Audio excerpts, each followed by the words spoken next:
আমি খুদ্া শুরুতে আপনাদের সামনে ৩০ পারা সূরা আলাক থেকে ৫টিখানা আয়াত তেলাওয়াত করেছি।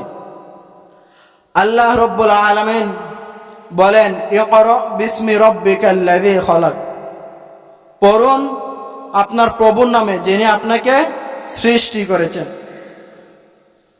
আল্লাহ রব্বুল আলামিন পড়ার কথা বলে কোরআন নাজিল করেছেন। কি কথা বলে? পড়ার কথা বলে আল্লাহ কোরআন নাজিল করেছেন।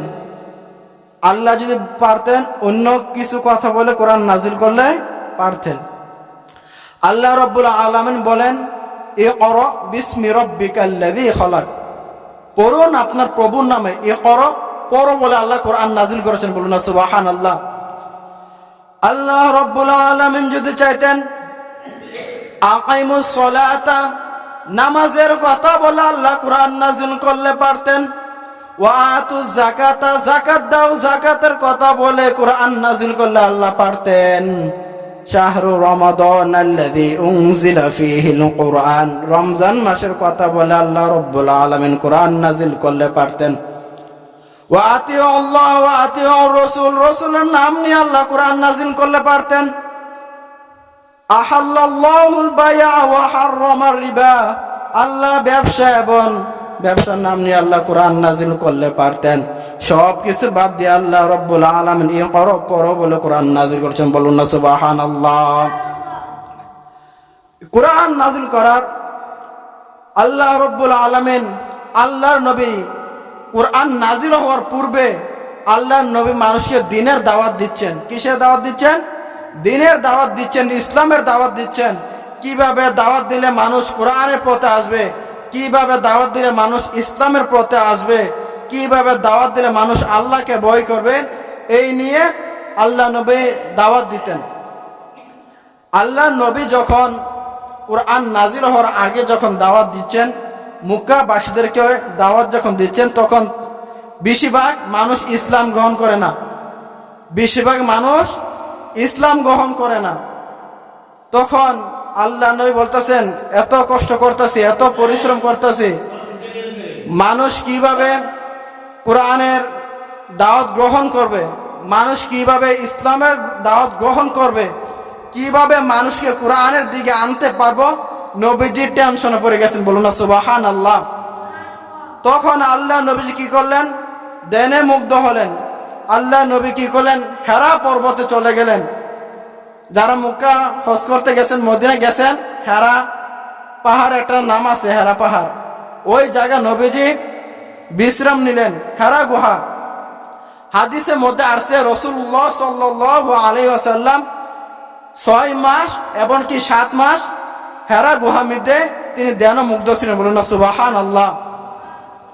আল্লাহর নবীজি চিন্তা ভাবনা করে লাগলেন।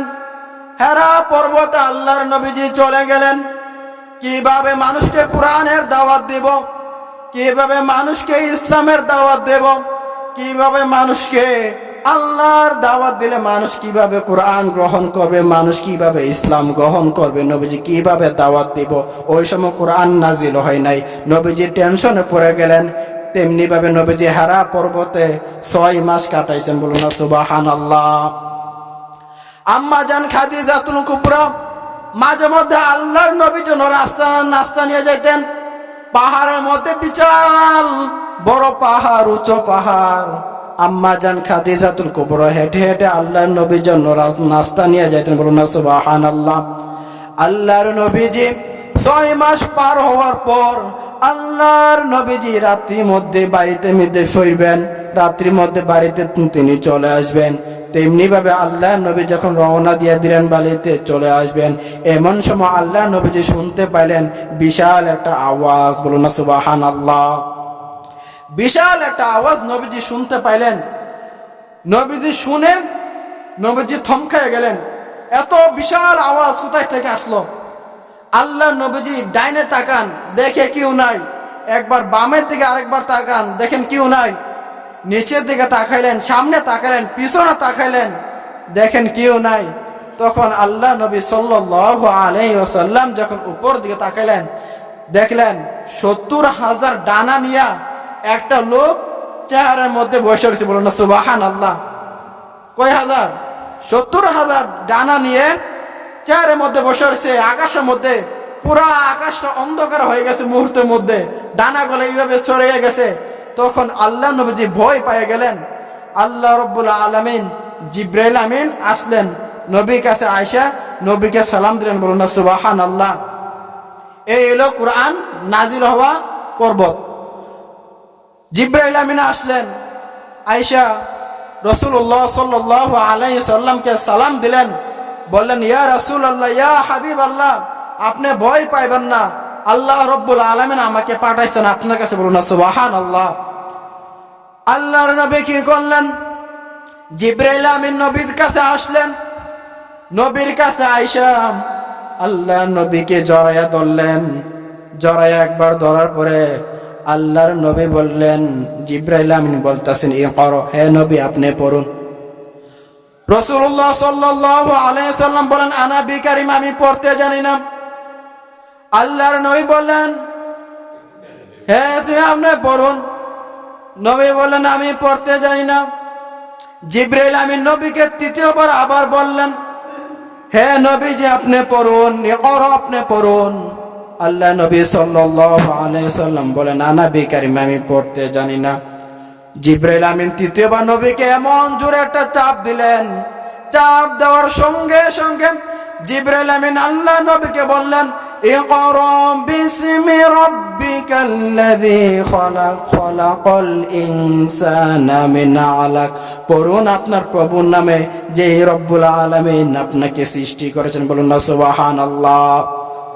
জিবরাইল আমিন যখন আল্লাহর কথা বললেন যে আল্লাহ আপনাকে সৃষ্টি করেছেন ওই প্রভুর নামে আপনি পড়ুন, তখন আল্লাহ নবী পড়া শুরু করলেন বিসমিল্লাহির রহমানির রহিম, ইকরা বিসমি রাব্বিকাল্লাযী খালাক, খালাকাল ইনসানা মিন আলাক, ইকরা ওয়া রাব্বুকাল আকরাম। বলুন না সুবহানাল্লাহ।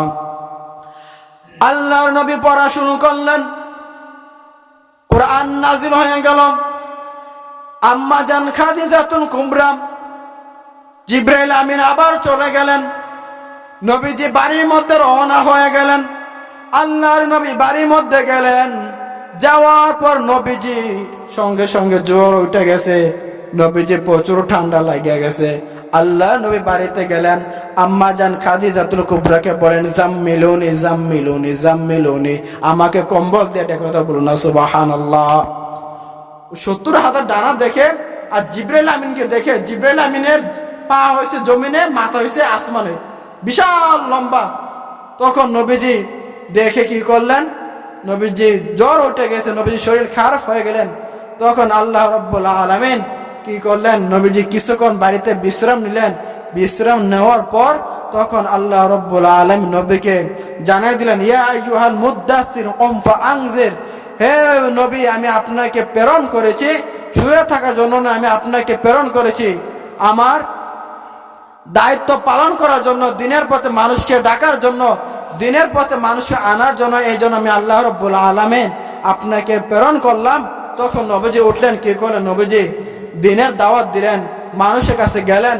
নবীজি যখন কোরআন নাজিল হওয়ার পরে আল্লাহ নবী যখন দাওয়াত দিলেন, হাজার হাজার লক্ষ লক্ষ মানুষ ইসলাম গ্রহণ করেছে। বলুন না সুবহানাল্লাহ। আল্লাহ রাব্বুল আলামিন এখন কোরআন নাজিল করলেন। নাজিল করার পরে আল্লাহ রাব্বুল আলামিন আল্লাহ নবী ওই কোরআন নিয়ে মানুষের প্রতি চলে গেলেন। তায়েফবাসী পর চলে গেলেন। তায়েফবাসীদেরকে আল্লাহ নবী দিনের দাওয়াত দিলেন। তায়েফবাসী নবীজিকে দিনের দাওয়াত দেওয়ার সঙ্গে সঙ্গে অনেকে ইসলাম গ্রহণ করেছেন, অনেকে ইসলাম গ্রহণ করেন নাই। ভুল বুঝে নবীজির উপরে অত্যাচার শুরু করছে। বলুন না নাউযুবিল্লাহ।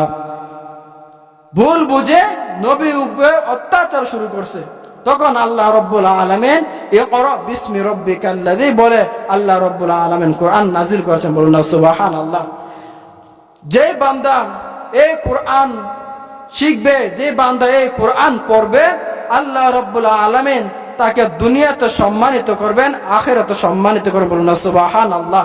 যে কোরআন পড়বে, কোরআনের অনুযায়ী জীবনটাকে গঠন করবে, কোরআনের অনুযায়ী জীবনটাকে চলবে, জীবনটা চালাবে, আল্লাহ রব্বুল আলামিন তার বিনিময় কাল হাসরের ময়দানে আল্লাহ রব্বুল আলামিন তাকে নাজাতের ফয়সালা ব্যবস্থা করে দিবেন। বলুন না সুবহানাল্লাহ।